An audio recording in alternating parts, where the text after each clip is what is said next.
All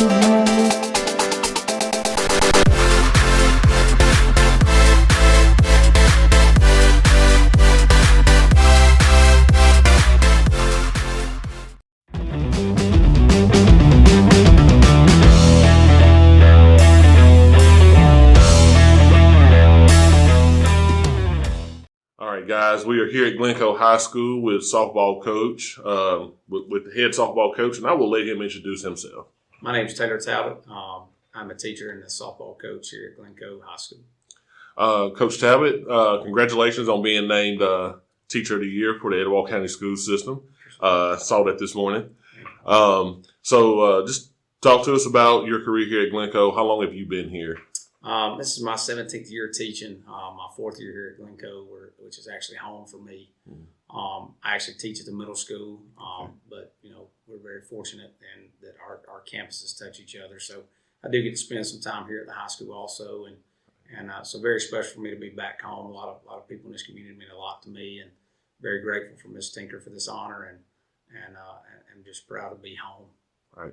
So before Glencoe, can you just kind of walk us through what led you back here? Like, what other schools have you coached at? So I spent 10 years at Cedar Bluff High School, and then we moved back to Gadsden and spent 3 years as a head baseball coach at Gadsden City High School, and took a job at Piedmont and was there for a year with Coach Smith, and then the opportunity to come back here home and bring my kids every day was just too good to pass up, and certainly love everywhere I've taught. I'm really grateful for just all the people we've been able to meet and how the communities have really accepted us as a family. But glad to be home for sure. Right. Good deal. So besides coaching softball and teaching at the middle school, what else? Do you coach any other sports here at Glencoe? I do. I actually help with junior high volleyball and coaching junior high basketball right now. And so stay pretty busy. I've got some younger daughters coming through the program, so definitely a chance for me to be able to see them play a little bit and also continue to do what I love and enjoy, and that's coach. That was my next thought. I was like, with them coming up, you have an opportunity to spend even more time with them. So being back home, what does that mean to you?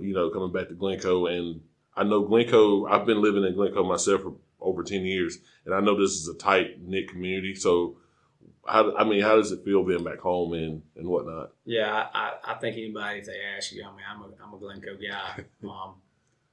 I think in the same way that when you think of the Robertsons, you think of Hopes Bluff, and you think of the tight-knit communities and the way they are. Yeah. But Glencoe means a great deal to me. I owe pretty much everything I have to the people in this community, from Mr. Smith and Coach Yancey when I got here when I was a young kid and giving me a chance to be a manager in football, and Mike McCombs and Lance Smith that coached me, and just so many people throughout this community as so many of us did as kids that grew up with Goodyear parents and whatnot, and different times, the plant being in shut down or our parents being laid off. We just owe so much to this community for raising us, and to be back here, it's really a dream job for me. Good. So, as you stated, you were the baseball coach here last year, and so what made you transition over to softball? I was, and the decision for me to move to softball was truly a selfish thing, and I think explaining that to my boys, and it was a selfish thing for me in that I've got daughters, and how can I tell them I love them without not being a part of their lives and some of the things that they really enjoy. And that was something that I think my wife would tell you we've really struggled with as a family, is how do we kind of balance that. And nothing to do with these boys. There's great boys here. Nolan Fairley, Garrett Gaskin, Jaden Patton. Guys that truly every time we went out, they laid it on the line for me. So that was tough. It was tough to leave those kids because they're great kids, great competitors, and certainly good baseball players. And but felt pretty comfortable with it once the opportunity came around, because Dylan Terry is such a good young coach, and I think Dylan Terry's going to do a great job leading our baseball program. He and Bailey Blanchard and Heath Lancaster and all those guys that are continuing to help, and so I felt really good about it when I talked to Ms. Tinker about it. And softball's got a great tradition here. Jason Gilley and Tommy Stanley and Drew Hall have done such a good job. So it's not like I'm coming into something where these girls haven't been coached well. But for me, truly, honestly, I mean, it was a selfish decision. One that I hope people understand. But I am proud to work with these girls. I'm proud of the way my boys have treated me since that, because I know it's tough to lose a coach. Right. So going into your first season as softball coach, what are some of your goals for this year's team? I think that, goals for this year's team is to be really good at what we can control. I think that's any coach now. I think they're going to tell you they want to be good at the things they can control. Something I've kind of always admired from afar is how these girls work. I think they tell you I spend a lot of time at the field. There's a lot of days at the field that there's a lot of these girls hitting and working, and I really have admired that. I've admired the way that they kind of take the younger kids under their wing, and my daughter's being an example of that. But I'm excited about the way they work.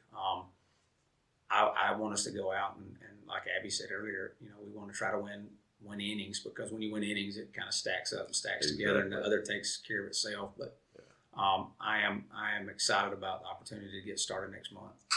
Good deal. So when do you guys start your season? So we won't open up to the week of February the 20th. Okay. But we'll start practicing January and get going. And we got a lot of girls that just finished up playing this fall.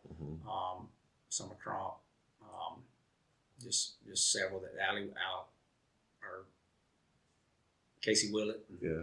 I try to say her sister's name. I've got all the sisters, but we've got a lot of girls in McCroy, Abby Bunt. We got a lot of girls that were playing this fall, and so they just finished up. So, we feel like we're in a good spot to start in January, and a lot of younger kids that we're excited about. So we're definitely looking forward to that. Okay. Just kind of, I guess we're going to kind of use this as a season preview. Who are the teams in your area? So in our area, it's a 3-team area. It's us, Oaks Bluff, and Ohatchee. Okay. All right. So I mean, that's a pretty good area. Good. You got your biggest rival, right there competing with you. So who are some of your top players you're going to be kind of leaders you're going to lean on in your first season? Right. So I think we're very fortunate that we've got an older group, a very experienced group. Our seniors, Jackson Sizemore, who's one of the hardest working kids that I've been around a long time. Regardless of what she's doing, whatever sport she's playing, she's a really hard worker. Emma Highfield, who's somebody we're excited that didn't play last year, and we're excited about her coming back out and getting her going. Obviously Abby Bunt and Summer Crump and Casey Willett, who swing the bat extremely well. We're excited to have them in the lineup, and that's a good thing to have. Haley Hanners, who's a senior that also swings the bat extremely well and is versatile and can play several positions. She does a good job for us, and so we're excited about that part, and we look forward to getting those girls out and getting them going, and that's the biggest part of it. I think we're going to swing it extremely well, and the biggest thing is going to be how do we throw it, how do we play some defense, and I don't think that's any different from any good team. I mean, it's going to come down to how do you throw it, and we feel pretty good with Summer and Miss Morris, being able to throw it and throw it well. Good deal. Jordan Morris, I guess I just call her Miss Morris. Morris, I'm bad about when I call roll at the middle school. I'm typically calling everybody's last name. Right. So, but Jordan Morris and Summer Crump handle most of our pitching, so we're excited about that. No problem. No problem with that. No problem. I think most coaches, they do that, so no big deal. As far as your staff goes, who do you have as assistant coaches? Chris Sims, who's helped me for a long time. He helped with our baseball program, but he coached softball here a long time with Coach Gilly and with Tommy Stanley and a couple of coaches. So Chris is going to come on. He'll do most of our pitching stuff. Okay. Daryl Davis, who will be helping with some of our hitters. Again, he coached softball a long time there, and then helped at Gadsden City as they were getting the program started and getting going there. He helped Kevin Young and then Molly Free, who is, probably the gem of the staff. I mean, Molly's got such a great attitude. She's a great teacher. She's not only that, she's a great coach. But she really kind of makes us work, I think, as a staff as far as what meshes with the girls' attitudes and can really help with that. And so just really excited about the coaching staff and appreciate all they do for our kids. All right. Coach, I appreciate you taking the time out to sit with us today. I know we didn't get to talk to you much during baseball, but glad we were able to get here and talk to you today. Yeah, I appreciate it. Thanks, man. All right. Good luck to you guys this season. Thank you. Uh-huh.